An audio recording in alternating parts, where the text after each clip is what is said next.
El Ara sintió cómo el último rescoldo de esperanza se extinguía en su pecho, dejando tras de sí solo las cenizas frías del pánico. El viento aullaba afuera, colándose por las grietas del humilde cortijo como un lamento fúnebre, y cada ráfaga parecía susurrarle al oído lo inevitable: el hambre, el desalojo, el fin. Miró a sus hijos, Santiago y Lucía, dormidos bajo una manta raída, con sus rostros pálidos y sus respiraciones acompasadas, ignorantes de la tormenta que se cernía sobre ellos. Fue en ese instante, en la quietud desesperada de la medianoche, cuando tomó la decisión. Iría allí, al lugar que todos temían, al ala abandonada de la finca que incluso su difunto marido le había prohibido pisar. La finca se aferraba a la colina como un animal herido, un esqueleto de muros encalados que el sol implacable de Andalucía había agrietado y manchado.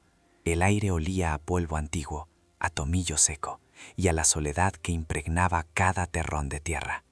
Era un lugar olvidado por la prosperidad, un rincón del mundo donde el tiempo parecía haberse detenido en una perpetua agonía. Para el Ara, cada rincón de aquella casa era un recuerdo de Mateo, pero el ala norte era diferente. Era una herida abierta, un secreto amurallado que su marido se había llevado a la tumba, dejando solo un silencio cargado de advertencias. El corazón de el Ara era un nudo de emociones contradictorias. El dolor por la ausencia de Mateo era una presencia física, un frío constante que ni el sol más abrasador podía calentar. El miedo por el futuro de sus hijos era un sabor amargo en la boca, el gusto metálico de la impotencia. Pero bajo esas capas de sufrimiento, una nueva fuerza, dura y afilada como el acero, comenzaba a forjarse. Estaba dispuesta a enfrentarse a los demonios del pasado y a los fantasmas de las leyendas, si eso significaba poder comprar un trozo de pan para el día siguiente. La amenaza tenía un rostro y un nombre: don Ricardo Montenegro. Su visita de aquella tarde había sido una demostración de poder y desprecio. No había llegado en un coche cualquiera, sino en un reluciente Mercedes negro que parecía una bestia de lujo y arrogancia, aparcada junto a su humilde morada. Sus palabras, envueltas en una falsa cortesía, habían sido tan afiladas como un cuchillo, dándole un ultimátum que sellaba su destino. Su riqueza insultante y su mirada fría eran el catalizador que la empujaba ahora hacia las fauces de lo desconocido. Los ancianos del pueblo contaban historias sobre aquella parte de la casa, susurros sobre una tragedia familiar ocurrida generaciones atrás, antes de que los Montenegro se adueñaran de todo. Decían que las almas de los despojados aún vagaban por sus pasillos, clamando por una justicia que nunca llegó. Por eso la puerta había sido sellada con tablones de madera, y la memoria de su existencia había sido deliberadamente borrada. Era un tabú, un mausoleo de dolor que ahora se presentaba ante el Ara como su única y aterradora salvación. Con una vieja lámpara de aceite en la mano, cuya llama danzaba proyectando sombras monstruosas sobre las paredes, se acercó a la puerta prohibida. El silencio de la noche era tan profundo que el latido de su propio corazón retumbaba en sus oídos como un tambor de guerra. El olor a moho y a tiempo estancado se intensificó, un aliento fétido que emanaba de la madera podrida. Con manos temblorosas pero firmes, agarró la barra de hierro y la encajó en el resquicio, haciendo palanca contra décadas de olvido y miedo. Antes de continuar, suscríbete al canal, comparte y dale a me gusta, porque el final de esta historia te va a sorprender.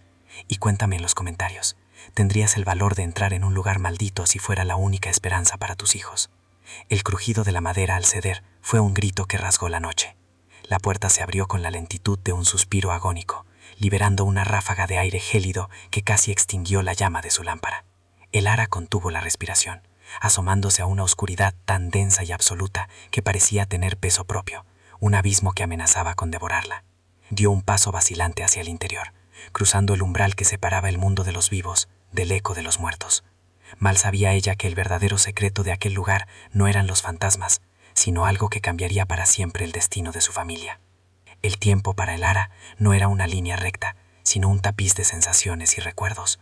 Antes de que el silencio se apoderara de la casa, ésta había resonado con la risa grave de Mateo y los pasos infantiles de sus hijos. La vida era sencilla, tejida con los hilos de la rutina y el amor incondicional.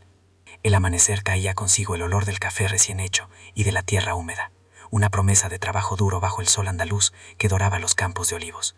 Las comidas, aunque humildes, eran banquetes de afecto, donde una simple sopa de ajo sabía a gloria, y el pan compartía alimentaba el alma tanto como el cuerpo. Mateo era el pilar de aquel pequeño mundo, un hombre forjado para la tierra, de manos callosas y corazón tierno, cuyo amor no se expresaba en grandes palabras, sino en la solidez de su presencia. Él era la sombra fresca en el calor del mediodía, el muro que protegía a su familia de los vientos helados del infortunio. El ara recordaba la sensación de seguridad al dormirse a su lado, el ritmo tranquilo de su respiración, como una nana que aullaba todos los miedos. Sus hijos, Santiago y Lucía, crecían libres, con las rodillas sucias de tierra y las sonrisas limpias, ignorantes de las sombras que se cernían en el horizonte de sus vidas. La felicidad, sin embargo, era un cristal frágil. La tragedia llegó sin previo aviso, en una tarde de otoño en la que el cielo lloraba una lluvia fina y persistente. Mateo había ido a la sierra a por leña, una tarea rutinaria que había hecho cientos de veces. Pero esa tarde, el destino tenía otros planes. Un desprendimiento de tierras, provocado por las lluvias incesantes, se lo llevó para siempre, sepultando bajo una luz de lodo y rocas no solo su cuerpo, sino también el futuro de su familia. El ara esperó toda la noche junto a la ventana, viendo cómo la llama de la esperanza se consumía al mismo ritmo que la del candil. El silencio que siguió a su muerte fue una entidad física, un peso opresivo que se instaló en cada rincón de la casa. El aire mismo parecía más denso, más difícil de respirar. El ara se movía por las habitaciones como un fantasma, realizando las tareas diarias por pura inercia, mientras su corazón era un páramo helado. El dolor era una presencia constante, un nudo en la garganta que le impedía tragar, y una presión en el pecho que amenazaba con aplastarla. Los niños, con la intuición cruel de la infancia, comprendieron la magnitud de la pérdida no por las palabras, sino por el vacío que había dejado su padre. La ausencia de Mateo no solo dejó un vacío emocional, sino también económico. Él era la única barrera que lo separaba de la voracidad de don Ricardo Montenegro, el terrateniente que poseía no solo la tierra, sino también las vidas de quienes la trabajaban. Con Mateo desaparecido, las deudas que él había mantenido a raya con su sudor y su esfuerzo comenzaron a crecer como la mala hierba, asfixiando poco a poco la precaria estabilidad de el ara. Cada visita del capataz de Montenegro era un recordatorio de su vulnerabilidad, una vuelta de tuerca más en el potro de la desesperación. Los días se convirtieron en una lucha constante por la supervivencia. El ara trabajaba de sol a sol. Sus manos, antes suaves, se agrietaron y endurecieron. Aceptaba cualquier trabajo, por mísero que fuera el jornal. Lavar la ropa de los señoritos en el río hasta que sus dedos se quedaban ateridos. Recoger aceitunas hasta que la espalda era un grito de dolor. Limpiar casas ajenas mientras la suya acumulaba el polvo de la tristeza. Pero nunca era suficiente. La deuda era un monstruo insaciable que devoraba cada moneda que conseguía ganar con el sudor de su frente. La comida empezó a escasear. Primero desapareció la carne, luego el pescado, y finalmente incluso las legumbres se convirtieron en un lujo. La cena a menudo consistía en poco más que un caldo aguado y un trozo de pan duro, si lo había. El ara siempre se aseguraba de que sus hijos comieran primero, mintiendo con una sonrisa cansada y diciendo que no tenía hambre. El sabor amargo de la inanición se convirtió en su compañero constante, un recordatorio perpetuo de su fracaso para proteger a su familia. Un castigo que sentía merecer por no haber podido evitar la tragedia. Los niños percibían la tensión, la sentían en el aire como una tormenta a punto de estallar. Santiago, que intentaba ser el hombre de la casa, se volvió más callado y serio. Sus ojos de niño reflejaban una preocupación que no le correspondía por edad. Lucía, demasiado pequeña para entender la complejidad de la situación, se aferraba a las faldas de su madre como si temiera que ella también pudiera desaparecer. El miedo se había colado en sus juegos, y sus risas, antes cristalinas, ahora sonaban frágiles, como a punto de romperse. El día que don Ricardo decidió cobrarse la deuda en persona, el sol brillaba con una crueldad insultante. No llegó en un vehículo cualquiera. Su presencia fue anunciada por el rugido de un jaguar de un color verde botella tan profundo y ostentoso que parecía absorber la luz y la esperanza del entorno. El coche de lujo se detuvo frente a la humilde vivienda, una aparición de otro mundo, un símbolo de la distancia insalvable que separaba al depredador de su presa. Don Ricardo descendió con la parsimonia de un rey visitando sus dominios pobres. Vestía un traje de lino impecable, de un blanco que hería la vista, y unos zapatos italianos de cuero tan lustrosos que reflejaban el cielo azul. No se dignó a tocar la puerta. Simplemente se quedó en el umbral, su mirada barriendo el interior con un desdén apenas disimulado. Sus ojos, fríos como el acero, se posaron en Elara, despojándola de su dignidad con una simple ojeada. No había ira en su rostro, solo la indiferencia glacial de quien considera a los demás como meros peones en su tablero de poder y riqueza. Sus palabras no fueron un grito, sino un susurro venenoso, una sentencia pronunciada con una cortesía tan falsa que resultaba más humillante que cualquier insulto. Sostenía en su mano unos papeles, el acta notarial que le otorgaba la propiedad de todo lo que Elara había conocido. No le ofreció alternativas, ni plazos, ni compasión. Simplemente le comunicó, con la frialdad de un cirujano amputando un miembro, que su tiempo en aquella casa había terminado. Debían marcharse de inmediato. Su vida entera, reducida a un simple trámite burocrático. Elara suplicó, le rogó que tuviera piedad, que le diera más tiempo, que considerara a sus hijos. Cada palabra era una espina que se clavaba en su propio orgullo, una humillación que aceptaba soportar si con ello podía ganar un día más bajo aquel techo. Pero sus lágrimas y sus ruegos rebotaban contra el muro de indiferencia de don Ricardo. Para él, ella no era una madre desesperada, sino un inconveniente, una mancha de pobreza en el paisaje de su vasta propiedad que debía ser limpiada sin más dilación. Dos hombres corpulentos que habían llegado con él comenzaron a sacar sus escasas pertenencias a la calle sin ningún miramiento. Un viejo colchón, una mesa de madera coja, la cuna donde habían dormido sus hijos, todo fue arrojado al polvo del camino como si fuera basura. Cada objeto que caía al suelo era un pedazo de su vida que se rompía, un recuerdo que era profanado. Los niños observaban la escena desde una esquina, paralizados por el terror. Santiago apretaba los puños con una rabia impotente, mientras Lucía escondía el rostro en la falda de su madre, sollozando en silencio. La humillación fue total y absoluta. Los pocos vecinos que se atrevieron a asomarse lo hicieron desde la distancia, con miradas que mezclaban la lástima y el miedo, demasiado aterrorizados por el poder de Montenegro como para ofrecer ayuda. Elara se sintió completamente sola, desnuda ante la crueldad del mundo. La casa, que había sido su refugio, el santuario de su amor y su dolor, se convirtió en un escenario de su deshonra. El sol, que antes calentaba su piel, ahora quemaba con la intensidad de un juicio implacable. Cuando ya no quedó nada dentro, don Ricardo hizo un gesto con la mano y los hombres colocaron pesados tablones de madera en la puerta y las ventanas, sellando la casa como una tumba. Aquel sonido de los martillazos fue el requiem de su vida pasada. Cada golpe, un clavo en el ataúd de sus esperanzas. Montenegro ni siquiera le dirigió una última mirada. Simplemente se subió a su lujoso Jaguar y se marchó, dejando tras de sí una nube de polvo y una familia destrozada en la cuneta del camino. Elara se quedó inmóvil, rodeada por los despojos de su existencia. El viento levantaba la tierra seca, cubriendo sus muebles y sus ropas con una fina capa de olvido. El olor a gasolina del coche del ricachón todavía flotaba en el aire, una fragancia de opulencia que era un insulto a su miseria. Abrazó a sus hijos con fuerza, sintiendo sus pequeños cuerpos temblar contra el suyo. Sus propias lágrimas se habían secado, reemplazadas por una frialdad que nunca antes había sentido, un hielo que se extendía desde su corazón hasta la punta de sus dedos. Miró el rostro de Santiago, pálido y manchado de lágrimas secas, y vio en sus ojos no solo miedo, sino también una pregunta silenciosa. ¿Y ahora qué, mamá? Vio a Lucía, acurrucada contra su pecho, buscando un calor y una seguridad que ella ya no podía ofrecer. En ese instante, en medio de la desolación más absoluta, algo cambió dentro de Elara. El dolor no desapareció, pero se transformó, cristalizándose en una determinación dura y afilada, como un diamante en bruto. Ya no había lugar para la autocompasión ni para la desesperanza.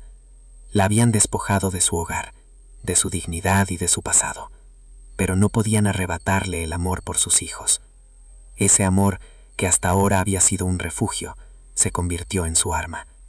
Mientras el sol comenzaba a descender en el horizonte, tiñendo el cielo de colores sangrientos y dorados, Elara les hizo una promesa silenciosa. No se rendiría, lucharía. Encontraría la manera de sobrevivir, aunque tuviera que descender a los infiernos para hacerlo. Fue entonces cuando el recuerdo de las historias del pueblo, los susurros sobre el ala abandonada de la finca, acudió a su mente. Un lugar maldito, un lugar prohibido por su propio marido, un lugar que todos temían. Para la sociedad, ella y sus hijos ya estaban malditos, abandonados a su suerte. ¿Qué más podía perder? La oscuridad que se cernía sobre ellos no era más aterrorizada que la oscuridad que ya anidaba en su corazón. Se levantó del suelo polvoriento, ayudando a sus hijos a ponerse en pie.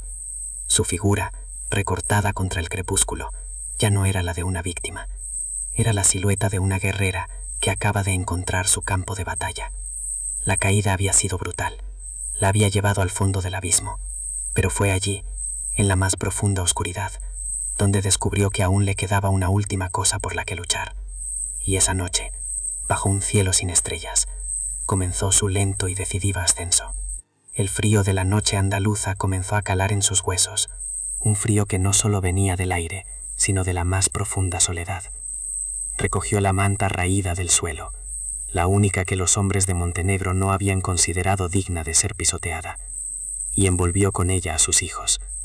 El sabor de la humillación era como ceniza en su boca, pero debajo de él comenzaba a sentir el regusto metálico de la venganza, una sed de justicia que la mantendría en pie. Mientras buscaba un refugio temporal para pasar la noche, su mirada se desviaba una y otra vez hacia la colina, hacia la silueta de la finca que ahora le estaba vedada. Pero no miraba la casa principal, sino la sombra más oscura a su lado, la estructura ruinosa del ala norte. Ya no veía en ella una amenaza fantasmal, sino una posibilidad, una puerta cerrada que quizás guardaba la única llave para su salvación. La sociedad la había expulsado, pero había cometido un error. La habían dejado a las puertas de su mayor secreto. La noche cayó sobre ellos como un sudario, densa y sin estrellas. El ara, con sus dos hijos aferrados a su cuerpo como si fuera el último ancla en un océano de desdicha, comenzó a caminar sin rumbo fijo. El camino de tierra, que había sido el umbral de su vida, se convirtió en una senda de exilio.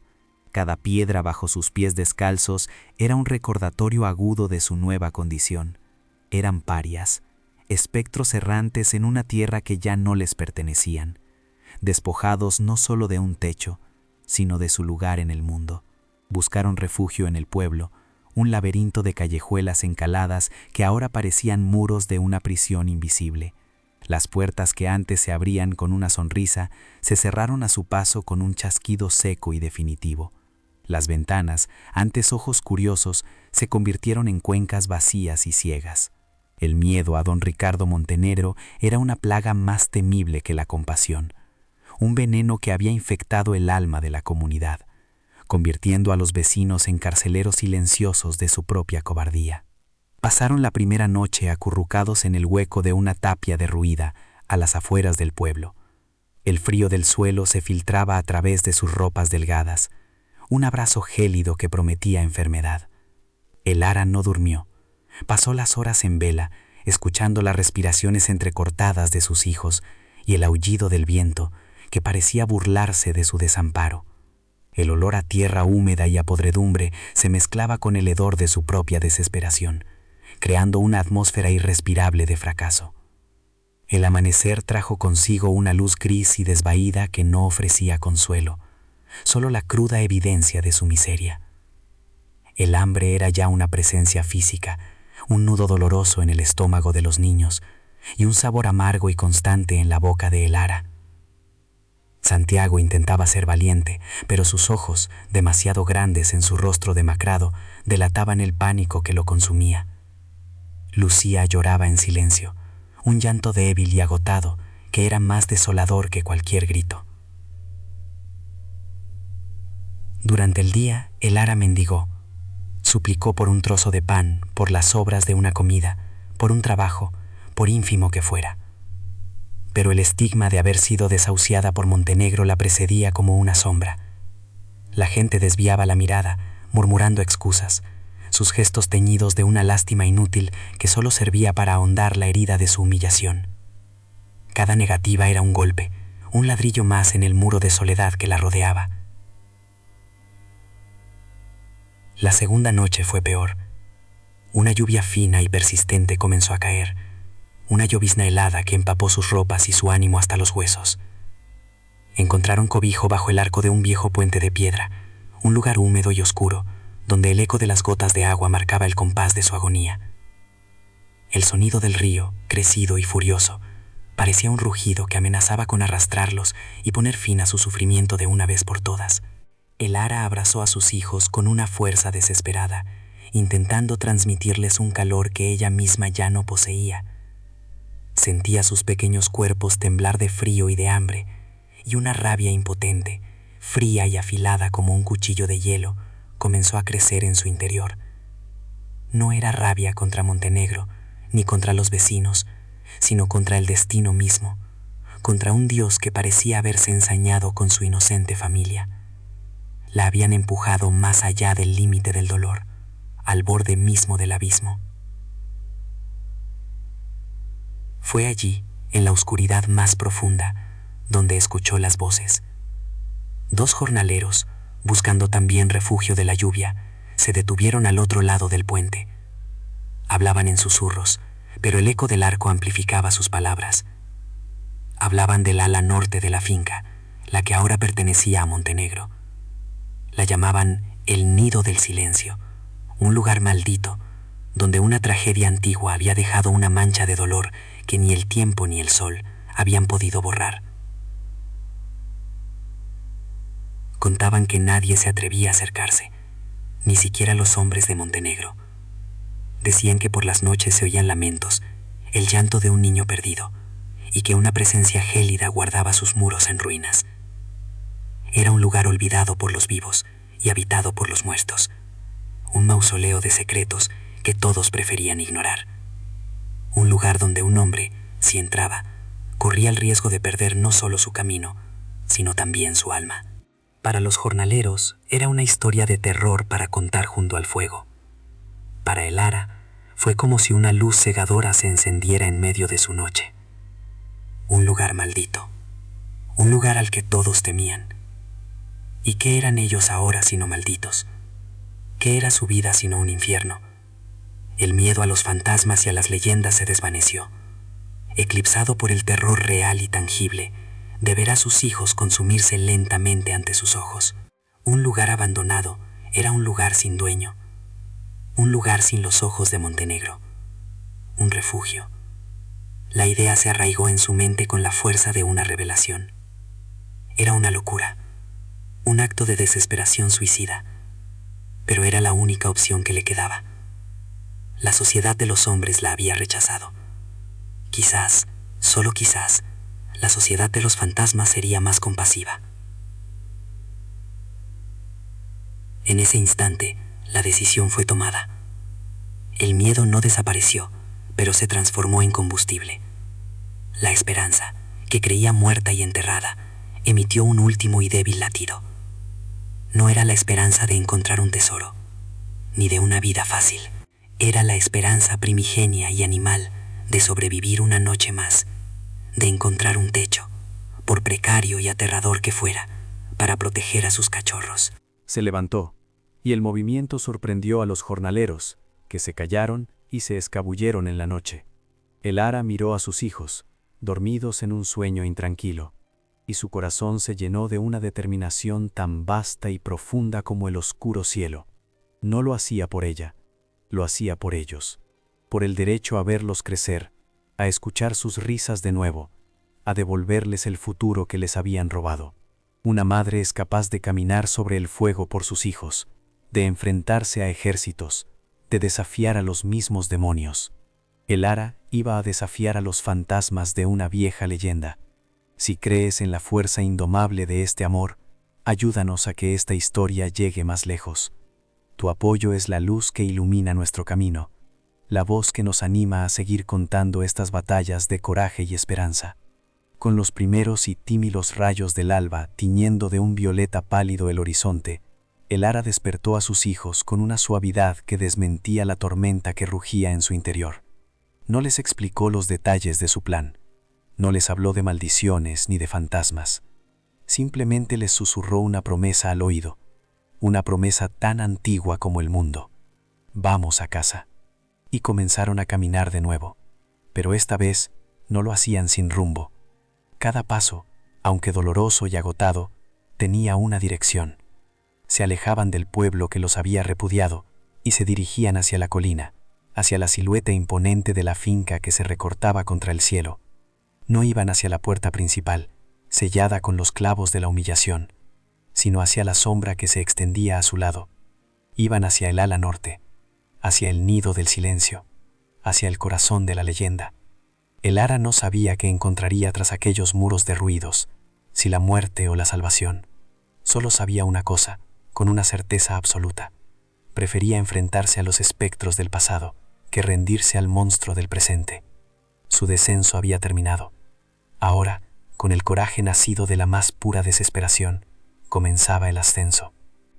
El umbral no conducía a una habitación, sino a la garganta de la noche misma, un frío sepulcral, cargado con el olor a piedra húmeda y al polvo de décadas de olvido, la envolvió como un sudario.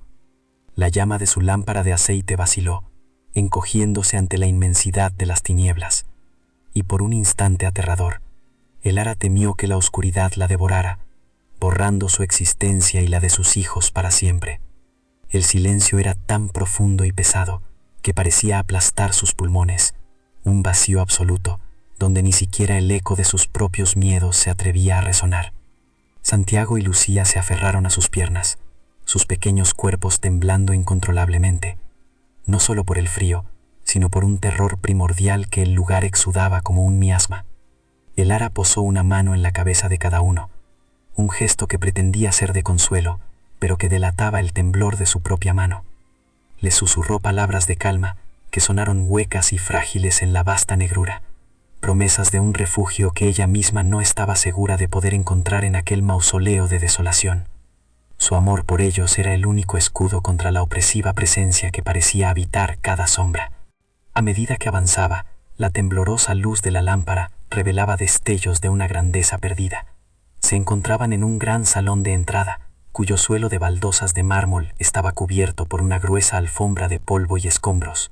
Muebles fantasmales, cubiertos con sábanas blancas que el tiempo había vuelto amarillentas y quebradizas, parecían un cónclave de espectros sentados en solemne vigilia. Una majestuosa escalera de caracol ascendía hacia una oscuridad aún más impenetrable, cada peldaño una invitación a las fauces de lo desconocido. El aire olía a tragedia, a un final abrupto y nunca resuelto. El viento aullaba a través de los cristales rotos de los ventanales, pero el sonido era distinto al de fuera.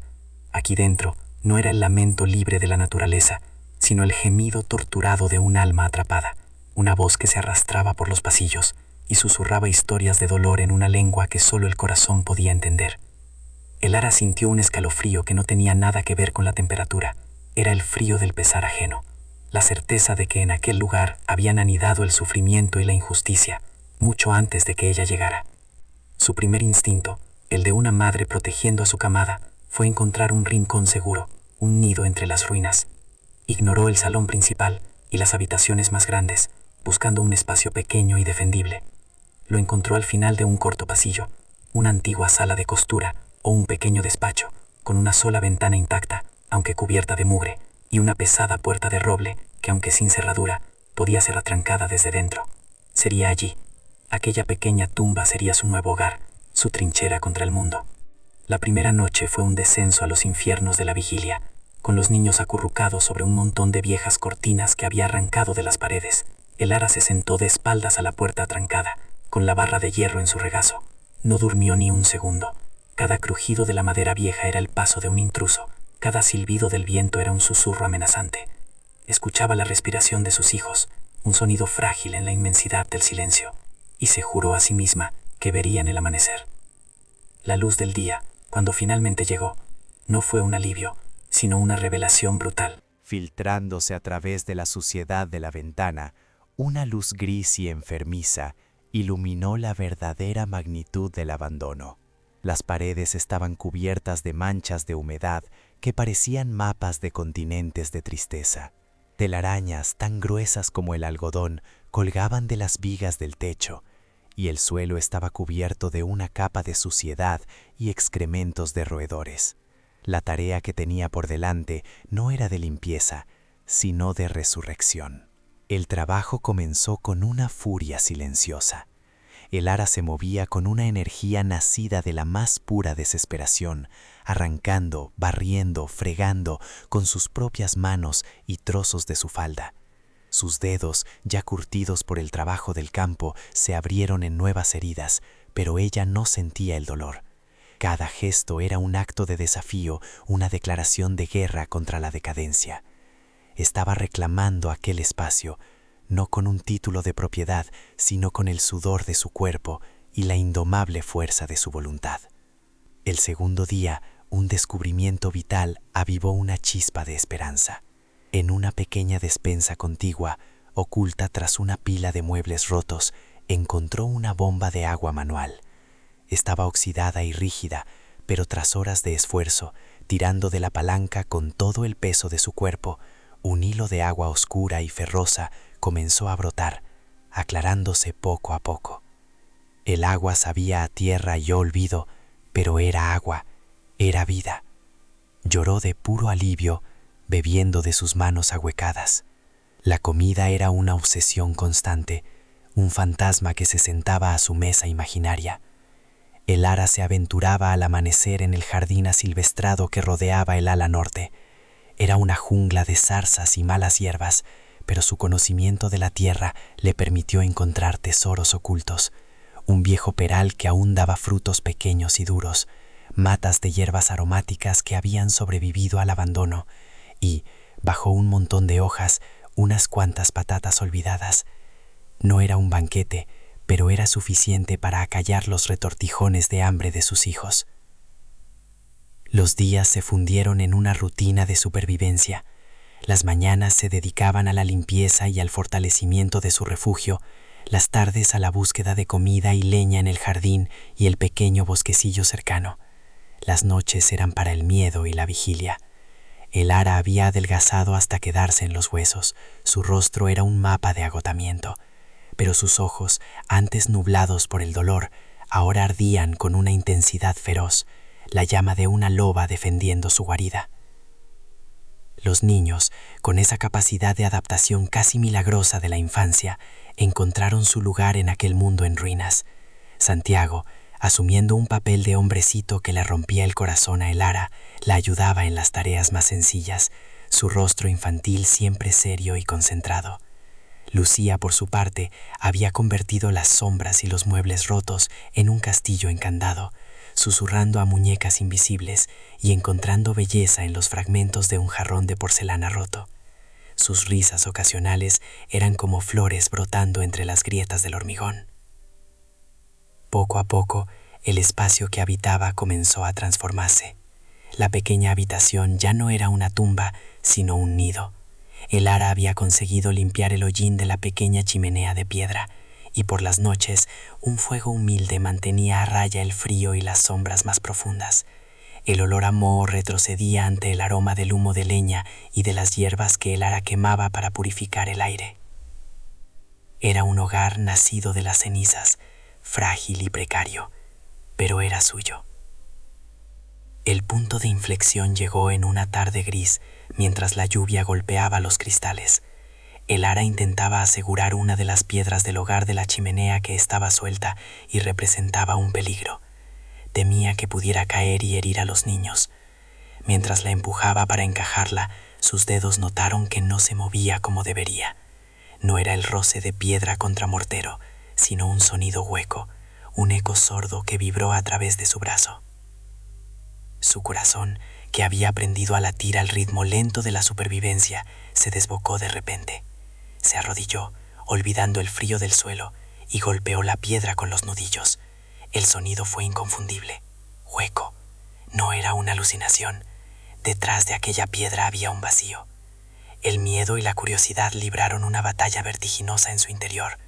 Podría ser la madriguera de algún animal, un nido de serpientes o algo mucho, mucho peor. Usando la barra de hierro que se había convertido en su herramienta para todo, la encajó con cuidado en la grieta que rodeaba la piedra. Hizo palanca con una tensión que le hizo crujir los músculos de la espalda. La piedra, que llevaba décadas sellada en su lugar, se resistió con la terquedad de un secreto que no quiere ser revelado. Finalmente, Con un gemido agónico de mortero al resquebrajarse, la piedra cedió y se volcó hacia un lado. Una ráfaga de aire salió del agujero, pero no era el aliento fétido de la podredumbre que esperaba. Era un aire seco, antiguo, con un aroma casi imperceptible a cuero viejo, a papel y algo vagamente floral, como flores prensadas hacía un siglo. Contuvo la respiración, asomando la lámpara al oscuro hueco. La luz reveló un pequeño nicho, apenas lo suficientemente grande como para albergar una caja. Con el corazón en la garganta, introdujo la mano en la oscuridad. Sus dedos rozaron una superficie fría y rugosa, cubierta de óxido. Era una caja de metal, pequeña pero sorprendentemente pesada, con bandas de hierro forjado que la ceñían como costillas. La arrastró con dificultad hacia la luz. Estaba cerrada con un candado tan corroído por el tiempo que parecía una sola pieza de metal con la propia caja. Un cofre de secretos. La necesidad de saber qué contenía era una fuerza física, una sed más acuciante que la del hambre. Colocó la punta de la barra de hierro en el grillete del candado y golpeó el otro extremo con una piedra. El sonido metálico y seco fue una profanación en el silencio de la tarde. El óxido saltó, y al tercer golpe, el viejo metal se partió con un chasquido que resonó en la habitación como un disparo. El cofre estaba abierto. Levantó la pesada tapa con una lentitud reverencial. El aire del interior, liberado tras un cautiverio de generaciones, pareció suspirar al contacto con el presente. Lo primero que vio fue una capa de tela amarillenta, tan frágil que se deshizo en polvo en cuanto el aire la tocó. Era como si el velo del tiempo se desintegrara ante sus ojos, revelando lo que había permanecido oculto durante tanto tiempo. Debajo, sus ojos se encontraron con el brillo opaco del oro. No era un tesoro de piratas, sino una única moneda, grande y pesada, con el rostro de un rey que no reconoció. Era hermosa, una reliquia de un mundo de opulencia que contrastaba brutalmente con la miseria de su vida. Una promesa de riqueza que, sin embargo, se sentía como una distracción, no como el verdadero secreto. Junto a la moneda había un daguerrotipo en un marco de plata deslucida. La imagen mostraba el rostro de una mujer joven, de una belleza severa y orgullosa. Sus ojos oscuros parecían mirar directamente a Elara a través de los años, con una mezcla de desafío y una tristeza insondable. Llevaba el pelo recogido en un peinado de otra época y un vestido oscuro de cuello alto. No era un fantasma, era una presencia. Había más, un pequeño diario encuadernado en cuero agrietado, lleno de una caligrafía elegante y apretada, y un fajo de cartas atadas con una seda de seda que había perdido casi todo su color. Y debajo de todo, cuidadosamente doblado y envuelto en una tela de lino, un documento oficial, un título de propiedad, con sellos de cera y firmas de notarios de una España que ya no existía. Elara no podía comprender el significado de cada pieza, pero su intuición le gritaba que tenía en sus manos mucho más que los recuerdos de una desconocida. Sentía el peso de una historia silenciada, de una vida interrumpida. Aquel no era un tesoro para gastar, sino un legado que descifrar. La mujer de la fotografía, el diario, las cartas, la escritura de la propiedad, eran las piezas de un rompecabezas que olía a injusticia. Una conexión inexplicable se formó en ese instante entre Elara y la mujer de la imagen. Sintió su pérdida, su orgullo, su dolor. Los susurros y lamentos de la leyenda del ala norte de repente tenían un rostro, una voz atrapada en las páginas de un diario. El fantasma no era un espectro malévolo, sino el eco de una memoria que se negaba a desaparecer, esperando a que alguien la encontrara. Entendió entonces la verdadera naturaleza de su hallazgo. La moneda de oro era la anécdota. La verdad era el tesoro. Una verdad que había sido enterrada viva entre aquellas paredes, esperando pacientemente a que unas manos desesperadas la liberaran de su tumba de piedra. La maldición de aquel lugar no era de espíritus, sino de una justicia que había sido aplazada durante demasiado tiempo. Elara cerró el cofre con cuidado, no para ocultar su contenido, sino para protegerlo. El miedo a los fantasmas había desaparecido por completo, reemplazado por un propósito claro y afilado como el cristal. Ya no era solo una madre luchando por la supervivencia de sus hijos.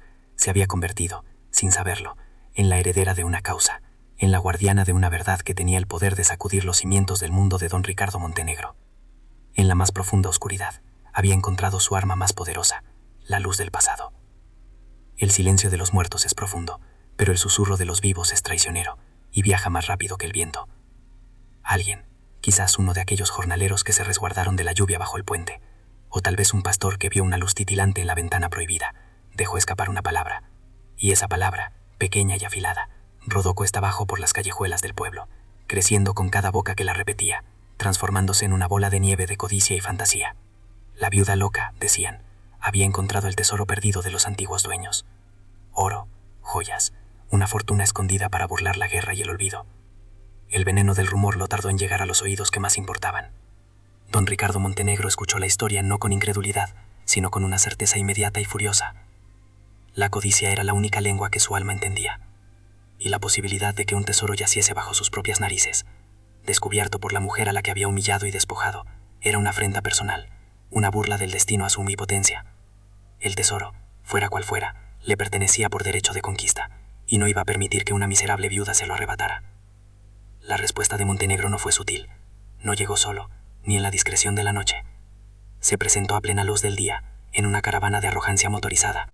Su jaguar verde botella lideraba la comitiva, seguido de cerca por un robusto todoterreno del que descendieron 4 hombres de rostros impasibles y cuellos anchos como troncos de olivo. Eran bestias domesticadas por el dinero, cuya única lealtad era hacia el peso de la cartera de su amo. El lujo de los vehículos era una mancha de opulencia grotesca contra el paisaje ruinoso del ala norte. El ara los oyó llegar mucho antes de verlos. El rugido de los motores fue una profanación en el silencio que se había convertido en su santuario. Su corazón dio un vuelco de pánico animal, un terror helado que le recorrió la espina dorsal. Miró a sus hijos, que jugaban en un rincón con piedrecitas y trozos de madera, ajenos a la tormenta que estaba a punto de desatarse sobre sus cabezas. Pero entonces el pánico se encontró con el peso del cofre de metal y la mirada desafiante de la mujer del daguerrotipo.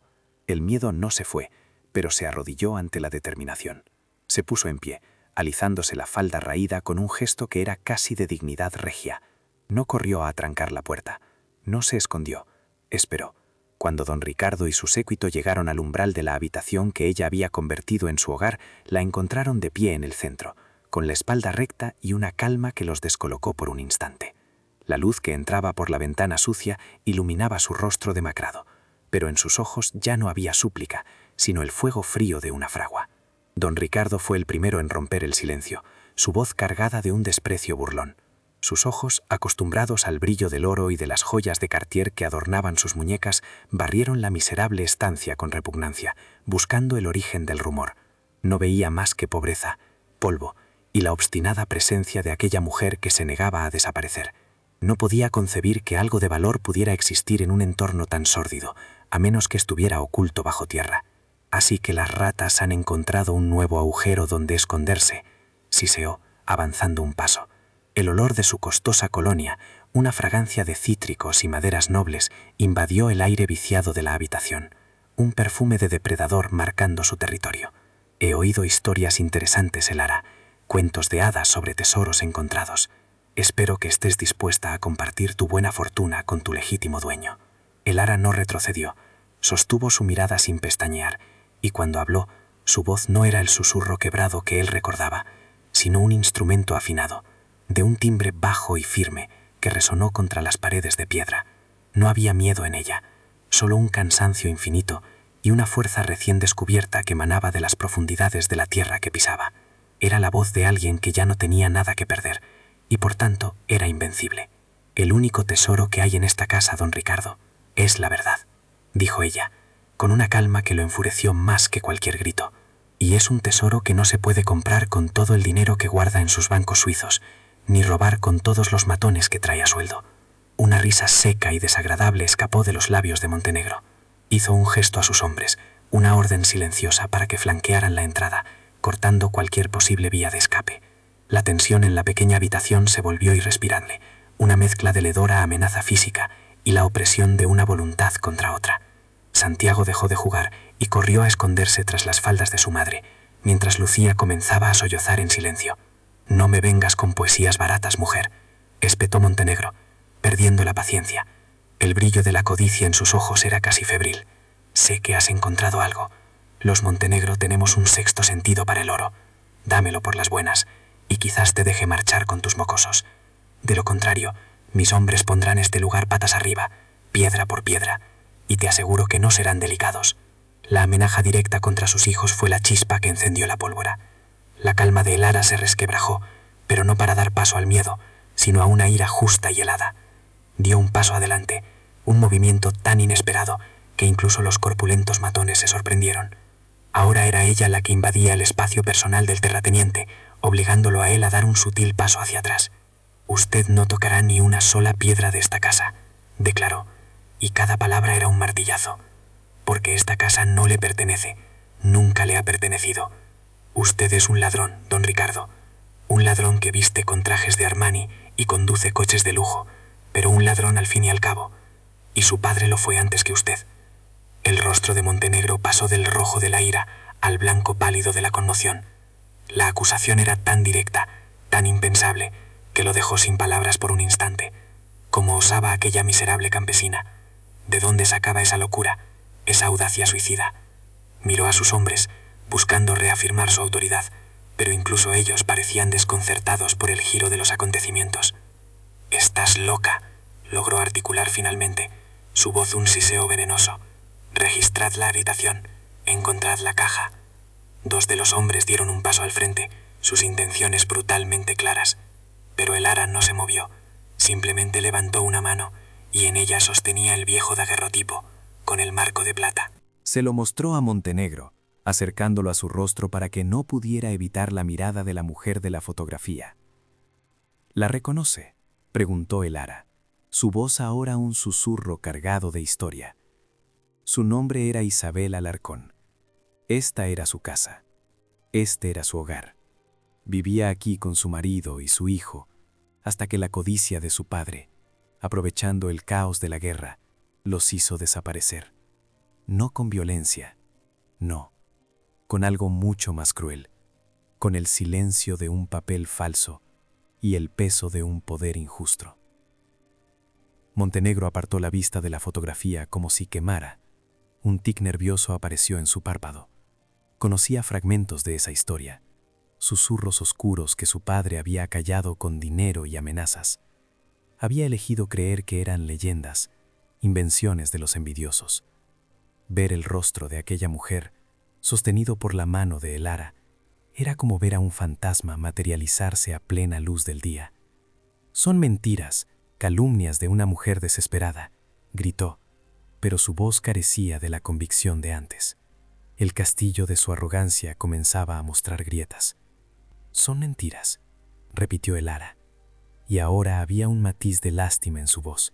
Se agachó lentamente, sin apartar la vista de él, y abrió el cofre de metal que descansaba a sus pies. De él no sacó la moneda de oro, sino el fajo de papeles amarillentos, el título de propiedad original. Lo desenrolló con una solemnidad casi litúrgica. «Esto, don Ricardo, no es una mentira. Es el título de propiedad original de esta finca, registrado en Granada en 1892, a nombre de la familia Alarcón. Aquí no hay ninguna mención a su apellido. Y esto», continuó, sacando el pequeño diario de cuero, «es el testimonio de Isabel. La historia de cómo su padre los fue asfixiando, comprando deudas, inventando pleitos, hasta que se vieron obligados a huir, dejándolo todo atrás». El silencio que siguió fue más denso que cualquier oscuridad que Elara hubiera conocido en aquella casa. Los hombres de Montenegro se miraban unos a otros, incómodos. Ya no se trataba de buscar un tesoro. Estaban presenciando el derrumbe de un imperio basado en una mentira. El poder de su patrón no emanaba de la ley, sino de la ausencia de ella. Y Elara acababa de traer la ley de vuelta a la habitación. Don Ricardo miraba los papeles como si fueran una serpiente a punto de morderle. Su rostro era una máscara de furia impotente y pánico creciente. Todo su mundo, toda su identidad construida sobre la base de una riqueza heredada, se tambaleaba sobre los cimientos de un crimen antiguo. Aquella mujer no había encontrado oro, había encontrado la raíz de la que se alimentaba su poder, y estaba dispuesta a arrancarla de cuajo.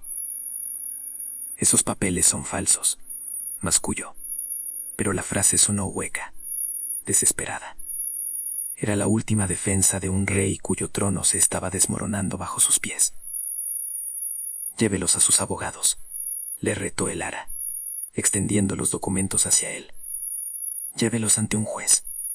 Compruebe usted mismo la solidez de su castillo de arena.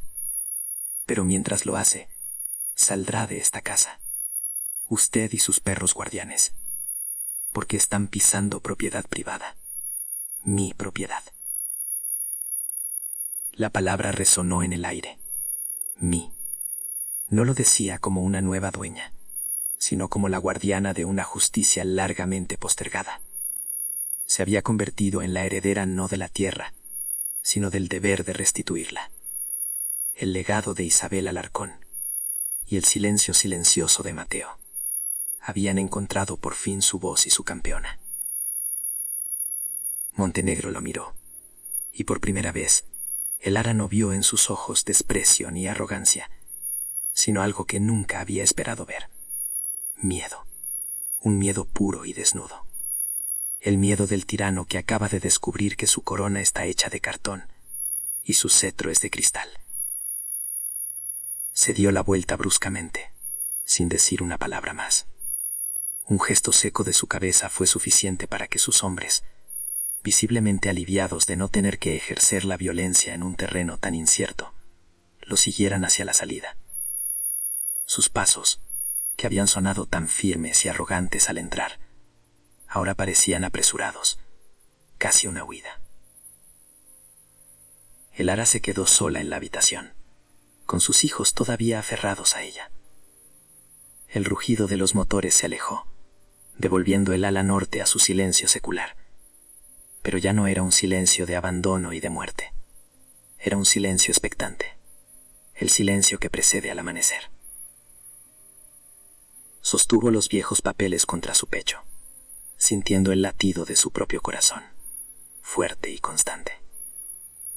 La batalla no había terminado, apenas había comenzado. Sabía que Montenegro no se rendiría fácilmente, que usaría todo su poder y su riqueza para intentar enterrar la verdad de nuevo. Pero ya no le tenía miedo.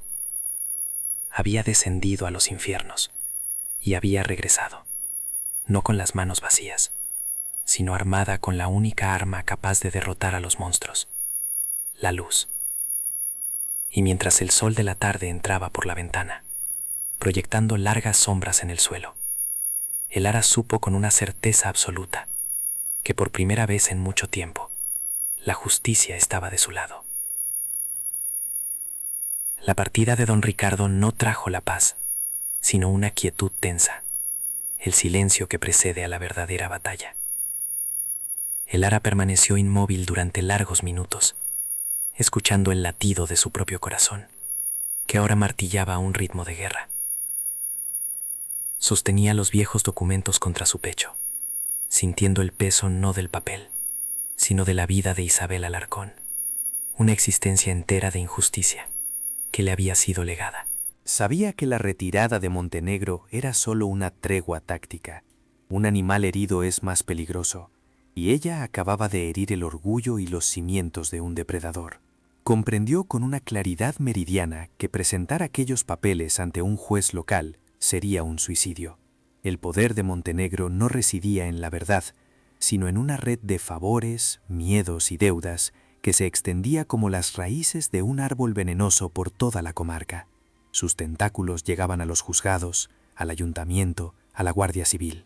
Intentar luchar contra él en su propio terreno sería como pedirle al lobo que juzgara la disputa entre él y el cordero. Necesitaba un arma que el dinero de Montenegro no pudiera comprar ni silenciar: la luz cegadora de la opinión pública. Su plan nació de la desesperación y la astucia, forjado en las noches de vigilia y hambre. Recordó un viejo recorte de periódico que su marido guardaba, uno que usaban para envolver semillas.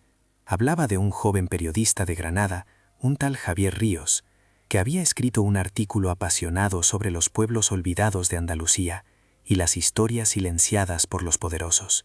Era una apuesta remota, una aguja en un pajar, pero era la única que tenía. La verdad necesitaba una voz que pudiera gritar más alto que el rugido del jaguar de Montenegro. con la única moneda de oro del cofre cosida en el dobladillo de su falda, emprendió el viaje a la ciudad. Granada la recibió como una bestia de ruido, luces y una opulencia que parecía de otro mundo. El contraste con el silencio y la penuria de su vida era un golpe físico. Encontró la redacción del periódico, un edificio de cristal y acero que parecía una fortaleza de un futuro que no le pertenecía. Con el corazón en la garganta y la dignidad como único escudo, preguntó por Javier Ríos. El periodista era un hombre joven, de mirada cansada y un cinismo que era la armadura de un idealista herido. Al principio la escuchó con la paciencia condescendiente que reservaba para los excéntricos y los desesperados. Pero cuando el Ara, con sus manos temblorosas pero firmes, desplegó sobre su moderno escritorio el título de propiedad de 1892, el diario de Isabel y el daguerrotipo de aquella mujer de ojos llameantes, el cinismo de Javier se hizo añicos. El instinto del cazador de historia se apoderó de él. Aquello no era una locura, era la verdad en su forma más pura y peligrosa. Juntos, urdieron una trampa no con acero, sino con tinta. Javier publicó una breve y críptica nota en la sección de sociedad del periódico local, un anzuelo disfrazado de noticia cultural. Mencionaba el hallazgo de documentos de incalculable valor histórico relativos a la antigua finca de los Alarcón, y anunciaba una inminente reunión en la vieja estación de tren con un experto tasador de Madrid para verificar su autenticidad. Sabían que la paranoia y la codicia de Montenegro harían el resto. La respuesta fue más rápida y brutal de lo que habían previsto. Montenegro no podía arriesgarse a que aquellos papeles llegaran a manos de un experto imparcial. Su imperio, construido sobre el prestigio y una reputación impecable que el dinero compraba, se desmoronaría bajo el peso de un escándalo público. Debía recuperar los originales, destruirlos y enterrar la historia para siempre, junto con la mujer que se había atrevido a desenterrarla. La noche de la supuesta reunión, la vieja estación se convirtió en el escenario del acto final. El Ara llegó sola, llevando una caja de madera similar a la que había encontrado, ahora llena de viejos libros sin valor. El aire estaba cargado de una tensión eléctrica. El olor a carbón frío y a metal oxidado se mezclaba con el aroma del miedo. Javier y un fotógrafo estaban ocultos en las sombras de un vagón abandonado. El silencio fue roto por el runruneo agresivo de un motor. No era el Jaguar, era un Porsche negro, un proyectil de lujo y arrogancia que se detuvo a pocos metros de ella, sus faros cortando la oscuridad como dos ojos de depredador. Montenegro descendió del coche, y esta vez no había rastro de su falsa cortesía. Su rostro era una máscara de furia contenida, sus ojos fríos prometían violencia. Sus dos matones lo flanqueaban, la encarnación de la fuerza bruta al servicio de la riqueza corrupta. El traje de seda italiana que vestía parecía un disfraz grotesco en aquel entorno de decadencia industrial. Se acercó a el Ara, su presencia una ola de amenaza y colonia carísima. Se acabaron los juegos, viuda, siseó. Dame la caja, ahora. Su voz era el gruñido bajo de un animal que está a punto de atacar, despojada de cualquier barniz a civilización. El Ara, sintiendo las miradas ocultas de sus aliados, se mantuvo firme. Abrazó la caja contra su pecho. La verdad no se puede encerrar en una caja, don Ricardo, respondió. Su voz temblaba, pero no de miedo, sino de la magnitud del momento. La verdad es más grande que todo su dinero. Aquella respuesta fue la chispa que encendió su rabia. Con un gruñido de frustración, hizo un gesto a sus hombres. En el preciso instante en que se abalanzaron sobre ella, una luz blanca y cegadora estalló desde las sombras. El flash de la cámara fue como un relámpago, congelando la escena en una imagen eterna y condenatoria. El gran terrateniente, el hombre de sociedad, retratado como un vulgar ladrón, usando la violencia para acallar a una viuda indefensa. La humillación fue instantánea, pública y absoluta. Montenegro y sus hombres quedaron paralizados, deslumbrados y expuestos. Javier salió de su escondite, con la cámara todavía en la mano, su rostro una mezcla de triunfo y adrenalina. La derrota de don Ricardo no fue dictada por un juez con una toga, sino por el clic de un obturador. Su poder, basado en la ilusión y el miedo, se evaporó bajo la cruda luz de la verdad capturada en una fotografía. El escándalo fue un terremoto que sacudió la provincia entera. La foto en la portada del periódico, bajo el titular «El señor de la tierra, ladrón en la noche», fue más devastadora que cualquier demanda judicial. La leyenda de «La viuda valiente» se extendió por todos los pueblos. envalentonando a otros a contar sus propias historias de abusos sufridos a manos de los Montenegro. La fortaleza de miedo que había protegido a su familia durante generaciones se derrumbó en cuestión de días. El juicio fue casi una formalidad, con la opinión pública clamando justicia y las pruebas documentales siendo irrefutables. El sistema legal, antes servil, se vio obligado a actuar con una rectitud inusitada. El imperio de Montenegro, edificado sobre un crimen original, se desmoronó como un castillo de naipes. Perdió las tierras, las propiedades y la fortuna. Su derrota final no fue la cárcel, sino la insignificancia, la humillación de ver su ostentoso Porsche y sus trajes de marca subastados para pagar las deudas a las familias que había arruinado. 5 años después, el ala norte ya no era una ruina fantasmagórica. La finca entera respiraba vida. El cortijo había sido restaurado con un amor y un respeto por la tradición que el dinero nunca podría comprar. No era un palacio de lujo, sino un hogar radiante, rodeado de olivares que volvían a dar su fruto y un jardín donde el aroma de las rosas se mezclaba con el de la tierra fértil. El aire ya no olía a polvo y olvido, sino a pan recién horneado y a futuro. El ara se movía por la propiedad no como una dueña, sino como una custodia. Su rostro, ahora surcado por las arrugas de la sonrisa y no del dolor, reflejaba una serenidad y una fuerza que imponían un respeto natural. Había transformado las tierras recuperadas en una cooperativa agrícola, ofreciendo trabajo y un reparto justo de los beneficios a las mismas familias que durante generaciones habían vivido bajo el yugo de los Montenegro. Había devuelto la dignidad a la tierra y a su gente. Santiago, convertido en un joven serio y estudioso, leía a la sombra protectora del olivo paí, el árbol que había sido testigo de todo. Su camino ya no estaba limitado por la pobreza, sino abierto a las universidades y a los sueños. Lucía, cuya risa cristalina era la melodía más dulce de la finca, corría descalza por la hierba, una niña libre cuyo único recuerdo del hambre era una historia que su madre le contaba para enseñarle el valor de la justicia. Junto al pozo seco, la piedra que llora, el ara había erigido una sencilla lápida sin nombre, solo con una fecha y la talla de una flor de olivo. Era su tributo a Isabel Alarcón, la mujer cuyo eco de dolor le había dado la fuerza para luchar. No rezaba a un fantasma, sino que compartía el silencio con una hermana a través del tiempo, una mujer cuya historia finalmente había encontrado la paz.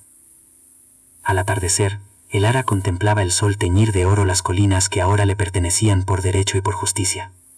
Ya no era la viuda despojada, sino la matriarca de su tierra, un faro de resiliencia para toda la comarca.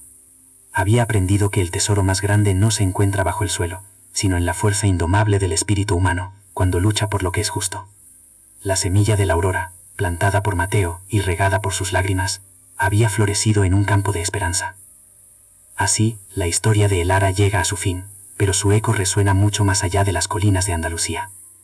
Nos enseña que la verdadera riqueza no se mide por el brillo del oro, ni por el rugido de un motor de lujo, sino por la solidez de la verdad que sostenemos en nuestras manos.